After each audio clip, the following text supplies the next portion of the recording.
How are y'all doing? Are you excited to be here at E3? Are you super excited to be here at E3? Right, yes.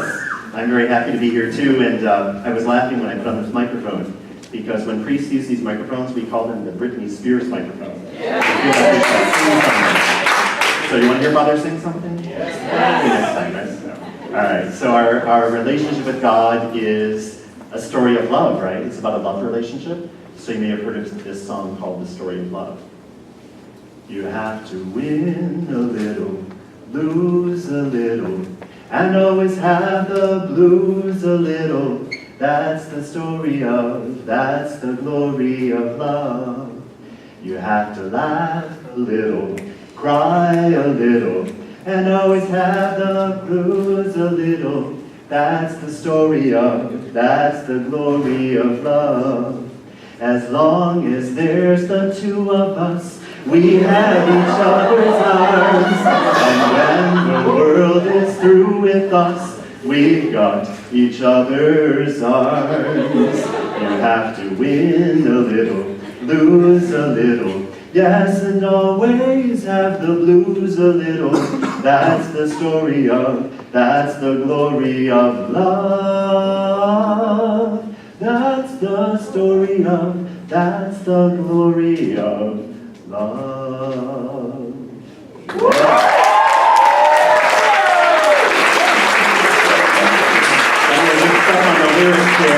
Thank you for the moral support there.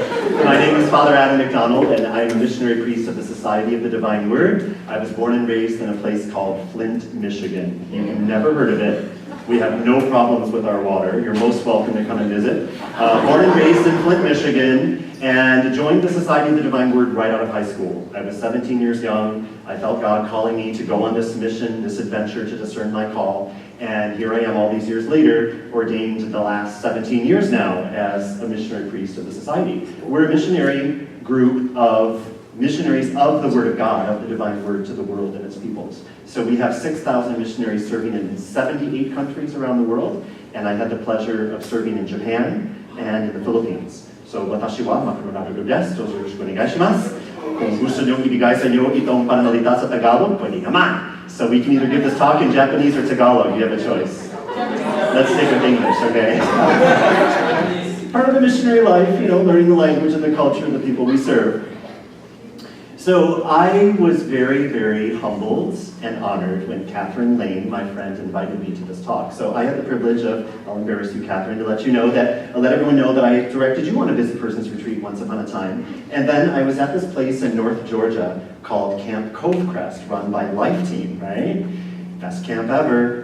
And who comes to be a summer missionary but Catherine Lane? So I'm like, oh my goodness, we know each other from the zoo, here we are in the mountains in North Georgia. And so I get this message from Catherine saying, I hear you're going to be at the Busy Student Retreat. Word on the street, I think that's how you said it. Word on the street is, you're going to be at Newman, would you be willing to give this talk? Now when you texted me, I think I responded saying I was suffering a pretty bad cold that night. And I was like, if I have to do it right now, I'm ready to like go to God today. So I don't think so. But in a couple of weeks, I'll feel better. So thanks be to God, I am feeling a lot better and really honored. The only question that came to my mind, however, was when Catherine asked me to give me this talk, I was like, well, does Catherine think I have a lot of experience of being a sinner, so she wants me to talk about sin? Or like, wait a minute, what kind of impression did I make? Does she think I'm like really proud, so like I would know what to share? And I was like, nah, that's not it at all, right? So I'm just very happy to be invited and to share with you a few thoughts. So first of all, I'd like to share with you something that I heard as quite a young child many years ago. And that was a priest describing and defining what sin is. And he started by asking me a question. He said, how do you spell the word sin? S-I-N. Did you notice what letter is in the middle? The letter I. S-I-N, right? So the I is in the middle. He said sin, very simply put, is when I put myself in the center and everyone and everything, including God, has to revolve around my needs, wants, concerns, preferences, likes, dislikes, and everything, okay? So let's situate the sin of pride in that constellation and look at the fact that even though pride is spelled P-R-I-D-E, right? P-R-I-D-E. 5 letters as opposed to 3 in sin. But did you notice what letter's in the middle? The letter I. So pride is a form of sin in which, to an excessive degree, I place myself in the center of the universe, and everyone and everything, and even including God, has to revolve around me and my wants and my likes and my preferences and my dislikes and my judgments and my biases and my assumptions. Basically, I'm in charge. Now, the Catechism would describe sin in this way. And I gotta be really high-tech to show you, impress you that I have a smartphone. Okay, so the phone is smart. Let's see how smarter the Father can read it. So the Catechism says it this way. Pride is an inordinate, so something like out of the ordinary. It's an unbalanced amount of self-esteem or self-love, which seeks attention and honor, and sets us in competition with God. Pride puts us in competition with God. When you're full of pride, it's kind of like, okay, God, I don't really need you because I'm doing fine on my own. Thanks very much. It puts us in competition with God. It's an inordinate, it's an out of balance sense of self-love. Another person put it this way, which I thought was interesting. Pride is the excessive love of one's own excellence. Think about that for a second. Pride is the excessive love of my own excellence. I am so awesome. I am so excellent. I am so cool. I'm totally in love with myself. Something's out of balance with that, right?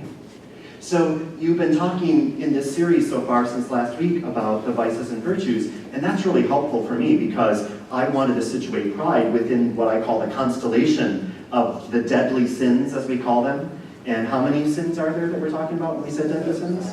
7. Okay, real easy to remember. Think 7 sacraments, 7 days of the week. There's a sin for every day of the week. Well, there's a sacrament for every day of the week. There's a sin, there's a remedy for every moment of our lives, right? Really easy to remember. And I'll even give you an easy way to remember what the 7 deadly sins are. I'm going to introduce you to a new word, which I just learned yesterday because I made it up. Hashtag spaggle. S-P-A-G-G-L-E. You will now always remember that the 7 deadly sins are sloth, pride, anger, gluttony, greed, lust, and envy. What does that spell? Hashtag spaggle. S-P-A-G-G-L-E. New word. You learn something every day. Tell your friends. My mind works that way, that it helps me to remember if I have a word I can associate with. So now you remember what symbolizes the 7 deadly sins. So deadly sins, why? Because they're fatal to our relationship with God. They kill it, they inhibit it, they prevent it from growing, they make it hard to get closer to God, they put obstacles between us and God, and yes, sometimes we are that obstacle. So deadly sins, which in a sense also contradict and act against the virtues of our Christian life. And it was already mentioned in our introduction, you talked last week about anger and envy, I believe it was, and you talked about the corresponding virtues of kindness, and could we say the opposite of envy would be perhaps gratitude? That's another way of saying it. If we think of that spaggle, okay, right? Hashtag spaggle, S-P-A-G-G-L-E. If sloth is the vice, the virtue might be to live with a sense of diligence, could we say? To work hard, to use our gifts for the glory of God and to service our brothers and sisters. Pride, as we'll talk about in a few minutes, the corresponding virtue would be humility. Okay, so the vice of pride makes it difficult and challenges us to live the Christian virtue of humility. Anger or wrath, corresponding virtue, patience, kindness, goodness. Gluttony, corresponding virtue, temperance. Greed, corresponding virtue, some would say gratitude, thankfulness, generosity. Lust, corresponding virtue, chastity perhaps, and envy, corresponding virtue, I would say gratitude, being thankful. So these sins are deadly in the sense that they slay, they kill, they make impossible, they make very difficult our living of our relationship with God. They impede the progress we want to make in getting close to God. And they challenge us in living the virtues of our Christian life. Now the funny thing about pride, and I do have some experience of being proud. I'm very proud of my humility, okay? So let me share from my experience how pride works. for me, pride generally tends to work in one of two ways. I think the one is very obvious to us, and the one is a little more subtle. And it's one that you may not have experienced yet, but if you live as long as I have, and I won't tell you how old I am, believe me, you'll see the other side of pride. The more obvious way that pride seems to work, wouldn't you agree, is that somebody we know actually believes that they're better than me, that they're better than everybody else. I mean, that is really what they believe in their hearts. And that is what pride does to us. And that's the more obvious kind of well-known type of pride. I just think I'm better than you. And I'm in love with my excellence, right? Hashtag pride. The other side of pride, a little more subtle that you may not have experienced yet, but which I'm still wrestling with this one, but I've seen it happen many times.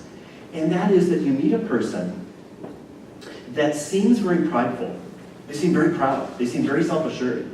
They seem like they got it under control. They're kind of like they don't need anybody. They're better than you. They're better than everybody else. Come to find out what's really going on behind that is not that they think they're better than you. They actually think they're worse than you.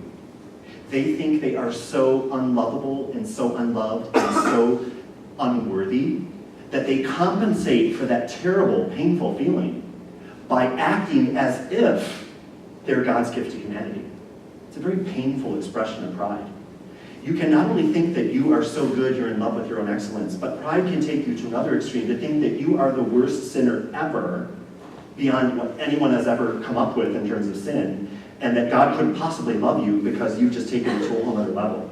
Taking yourself out of the realm of what is proportionate and what is realistic, and you're making that judgment yourself. God isn't even really part of that equation or that discussion. So kind of two semblances or manifestations of pride. Now, for me, when we say that pride is one of the deadly sins, well, how do we experience it as deadly? What effect does it have on us? Well, let's imagine you go out with a person who is very proud. What does that conversation look like? Is it even a conversation, or is it more of a kind of a declaration of one's excellence? Or, we, the people, me, I, myself, and me, think I'm so cool and so awesome and I want to tell you all about it. It's not really a conversation at all. It's more of a monologue, isn't it?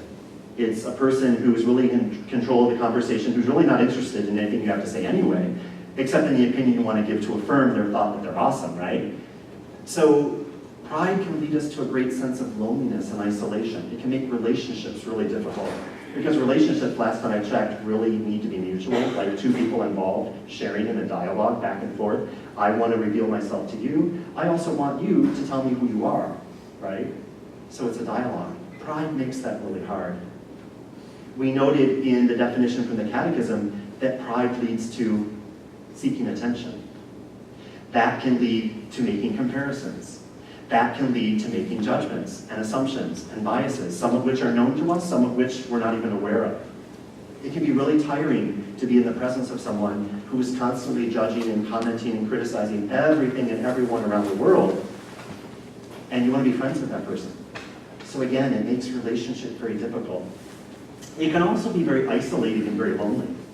I mean, to imagine if you did have that manifestation of pride, that you feel like you're so awesome and you're in love with your excellence and it's just the best thing ever, you're probably not going to attract a lot of people to stay around you very long. I mean, I don't know, just I can speak for myself. I'd probably I think I gotta go now. I gotta go and do my homework.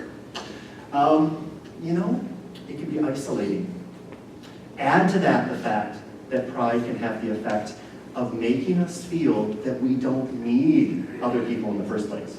We only need them to affirm our own awesomeness. We certainly don't need their help. We don't need their wisdom. We don't need their guidance. We don't need their support. We've got it all figured out anyway, right? We're in love with our own excellence. So it's painful to realize that pride has the deadly effect of trying to convince us that we don't need anybody, we don't even need God. So forget the whole sense of interdependence or collaboration. Not going to happen if we're full of pride. And then perhaps the worst and most painful thing about pride is that, think about it, if I'm so full of myself, how on God's earth am I going to make room for God in my heart? If I'm so full of myself, there's no room for God to even get in the door. I fill myself up with all these thoughts of how awesome I am and how excellent I am and how better I am than other people, that even God can knock on the door and kind of look in my heart and not find a space to get in. And God so desperately wants to come into our lives.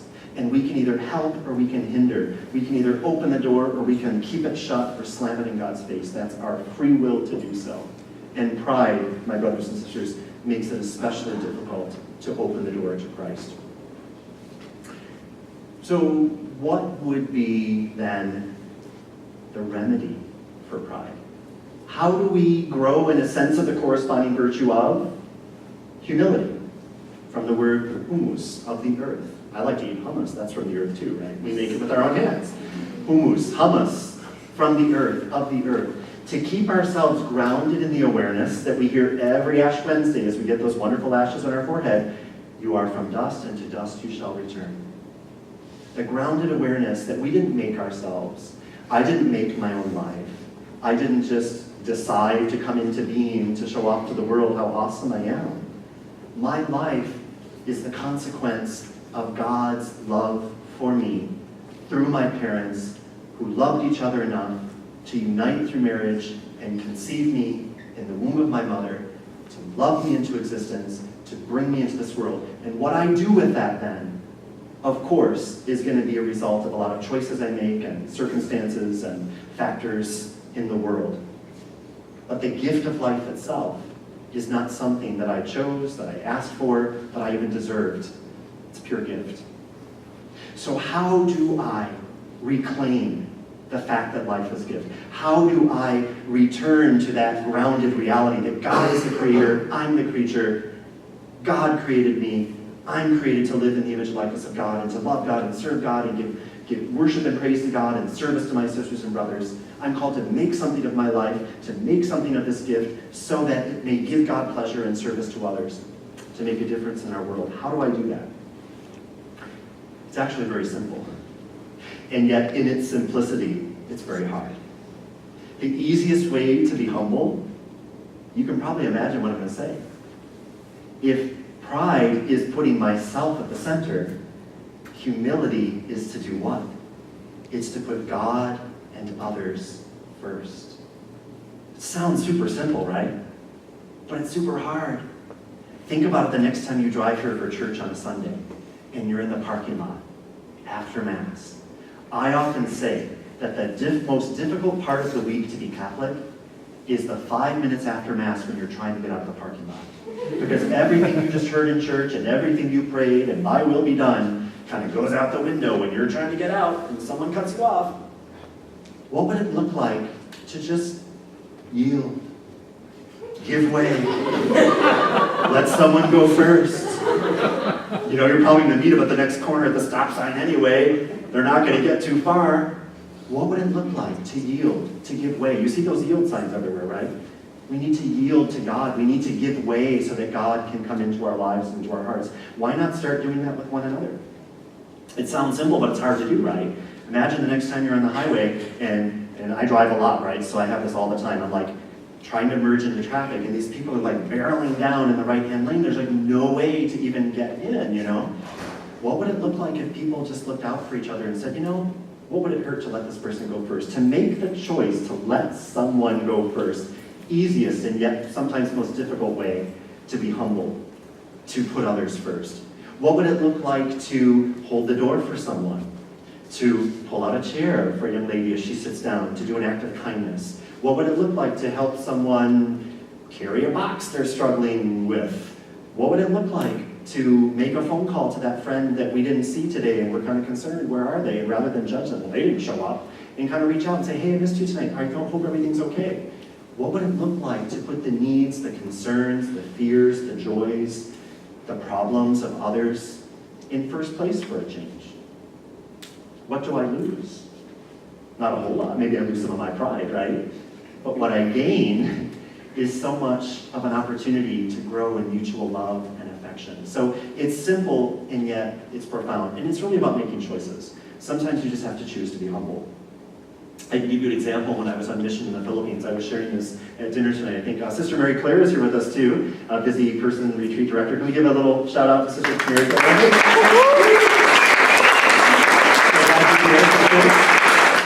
Sorry the other directors couldn't make it. Most of us were here since pretty early this morning, so I think they're probably meditating by now, right? Horizontal meditation.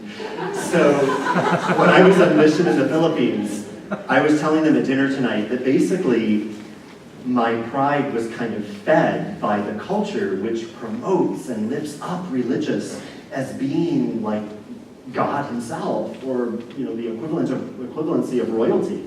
I had someone who washed my clothes, someone who ironed my clothes, I had someone who cooked my food, I had someone who shopped for me, I had someone who drove me wherever I needed to go, right? I grew up in a family of 6 kids where, we all had our chores. So I'm not used to this being treated like royalty business. And it was so funny because the cook would set out food for me, and I would eat. And after I would eat, I would do what any normal person who grew up in a family of 6 kids would do. I'd take my plates to the sink and start washing them. Well, the cook would hear the plates clanking, and she comes out running to say, "That's not a work of a priest, that's my work, you're putting me to shame," kind of thing. I'm like, what? And so I chose to be kind of stubborn. And I kept doing it. I'd find ways where I could really tiptoe with the dishes and not plank and all that. And then she'd still peek around the corner and she'd see me and she'd say, "Father, you did it again," And so I would just keep doing it. And then she finally was like, "Man, this American priest is really stubborn. He's not going to change." So she just kind of gave way. And what really came out of it was really beautiful. By the time she realized I was stubborn and I wasn't going to change, she actually would come out and we'd wash the dishes together. And that was cool, but what was more awesome was the fact that while we washed the dishes, we would start to talk about our lives. And she'd tell me about her family and how she'd grown up and what were her experiences. And she worked for the church for all these priests and gave her whole life. She never got married. She just dedicated herself to serving the church. It's oh my goodness, I found a sister in Christ here, So sometimes it's just making a choice. It may upset people, it may surprise them, it may offend them culturally speaking, as I think it did at that time. But then they get to see you as a person like themselves. So I would like to sort of wrap things up with acknowledging that although we talked about pride as being a sin, we've talked about it being one of the 7 deadly sins, we've talked about what it does to us in terms of how it does sort of it's fatal to our spiritual development. It really inhibits our growth of relationship with God. We've acknowledged those kind of 2 sides of pride, I really do believe I'm better than everyone else, or I really think I'm the worst person ever, but I'm going to act like I think I'm really good. I think it's important to recognize, and I'd be in dereliction of duty if I did not point this out, and that is that there is also a very healthy and necessary sense of self-worth and self-esteem we need to develop. A balanced sense that recognizing the gifts God has given us, we recognize and make those gifts our own, and we want to use them for the glory and service of God and the service of our sisters and brothers. What I mean to say is that it's okay to take pride in doing well with the gifts God has given me.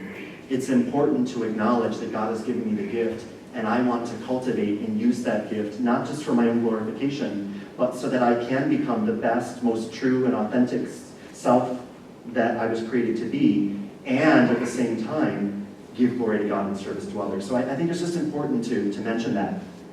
And I'm going to conclude on that note with a couple of illustrations from my own experience of being proud. One was kind of a flip and one was kind of a flop. So, sometimes I've done better than others, but it hasn't all been bad news. So the first experience I'll share with you is one where I feel pride really kind of tripped me up. This is pretty recent. Within the last couple of years, I was asked by my religious community to discern. Imagine a vocation director being asked to discern. That's what we do with others, right? So I was asked to discern if I would continue being a vocation director for my community, or if my community would nominate me to serve in a rather high post of leadership. I've been trying to do both leadership and vocation ministry simultaneously, and it was really kind of pulling me in 2 ends. The vocation ministry would have me be out every week in a parish, in a school, on a college campus, a World Youth Day, National Catholic Youth Conference, Life Teen Summer Camp, you name it, out and about meeting young people. The administrative job, on the other hand, would have me at home to take care of my brothers in the community and do the administrative work and make sure the dishes are done and the cars have gas and all that. How do you go out and stay home at the same time, right? Well, I tried. And it was literally asking me more than I felt I could give. I was emotionally tired, I was physically tired, I was getting cranky, I was just spent all the time, and I was feeling distant from God. I didn't have time to pray as I wished.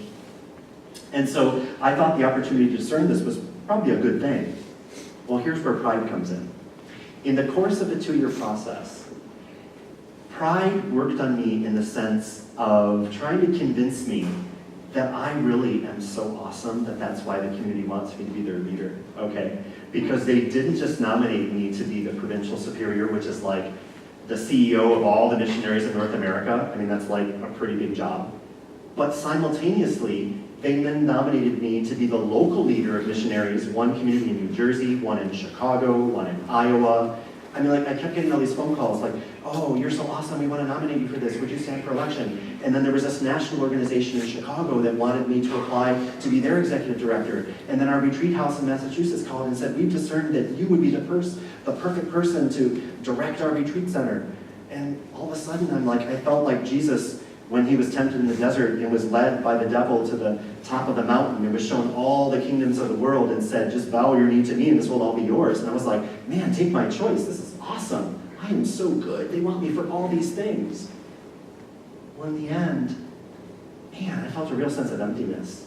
It all felt kind of like, isn't discernment really about where the greater need is? I don't think the need here is for me to be glorified. I think the need is for me to put my gifts where they're going to best serve the community. And so, praise God, I pray I made a good decision in the last couple of months. I decided to say, you know what, community, I think I have led and I can lead in the future. For now, I'm going to focus on vocations ministry. And the community discerned that with me, and we made peace, and kind of has a happy ending. But man, it was hard. I was kind of caught up, my head was spinning, and I'm like, what is this? God is offering me all these things. I mean, who am I? Am I that good? Am I that great? Why are all these offers coming my way? And what do I do with all these? And there was that temptation to want to think I could do all of them. Well, I can direct the retreat center on Mondays, and then I'll fly to Chicago and be the administrator there. And then I can go over here to this community, and I'll kind of be with them for an afternoon, and I'll do this job on the weekends, and kind of be everything to everyone and prove that I'm so great, and be in love with my own excellence. So the last example I'll give you is one where I think that I saw that sort of healthier version of pride, if we could say like a healthy sense of self-worth and self-esteem. So we're back in the Philippines now, and I was on mission there as a seminarian in training for priesthood for a couple of years. And during that time, I ended up getting really physically sick. Okay, I am not if you've ever been to Flint, Michigan, we don't have mountains there. In the Philippines, I'm climbing mountains, I'm working with the tribal people, we don't have electricity, we don't have water, sometimes we had food, sometimes we did not. So I'm getting used to this very missionary lifestyle. And my body was being challenged by that, and I ended up getting really, really sick. And I'm in the hospital for 10 days. And while I'm in the hospital, I have this image that everyone's praying for me, and they're wishing me well, and all that. Well, while I was in the hospital, I was visited by, could I say, some demons? Those thoughts that come to you when you're by yourself sometimes at night and you can't sleep, and it's like the most troubling thoughts come to you, like, you're no good, you can't do it, you failed, you can't cut it, you're not meant to be a missionary, you should just cut your losses and go home now, this isn't God's call in your life, it's all a big mistake. So I was battling these demons every night for 10 days. Well, somehow in the midst of that, I got word of the fact that the people in the parish where I had been serving as a seminarian intern, they had not been informed that I was sick. I'm like, really? You didn't even ask them to pray for me to get well or anything? They started sending me messages saying, how's your vacation? Did you go to the beach, or did you go to the mountains, or what? Vacation? What kind of vacation is this to be in the hospital, right? So I was kind of upset, angry, confused. Well, in the long run, what ended up happening was that I discovered what I thought was, kind of a sense of pride. It was almost like, I'm going to show these people what I'm made of. I'm going to show them that I really want to love and serve them to the point that I'm not going to let the fact that I got sick discourage me and say I can't do this, I'm not called to do this. I'm going to get well, I'm going to take care of myself, I'm going to eat properly, I'm going to pray well, I'm going to get rest, and I'm going to come back and I'm going to give it a try. And I have no idea if I'm going to succeed or fail, but I'm not just going to give up that easily. And what ended up happening was that I discovered this tremendous sense of strength that God gave me to battle with those demons and to overcome those struggles and doubts and fears, and to discover a source of strength that I didn't know that I had. I went back to the parish. The people found out I had been ill. Their whole attitude towards me changed. They felt very bad when they found out the truth. We began to have such a beautiful, loving relationship together, and I ended up looking back on that experience now as like one of the most formative, grace-filled periods of my life, where I really grew in the sense of the gifts God has given me, how I'm called to use them, recognizing they're from God, asking God to help me put them in the service of others, and not just to throw it all out the window or think I can't do it because I got sick, or it didn't all turn out the way I wanted, or I stubbed my toe, or I got a lower grade than I expected, or that paper or talk didn't turn out the way I planned. We tend sometimes in our pride to think it's either all or nothing. I either get it perfect or I just give up. And I discovered in that experience, the humility was to acknowledge that I had to go back and ask God for the strength to try again. That's my story, brothers and sisters. I'm really, really honored that you invited me to share it with you. I hope that my reflections have given you some things to kind of chew on, reflect on, and I thank you very much for your attention. God bless you.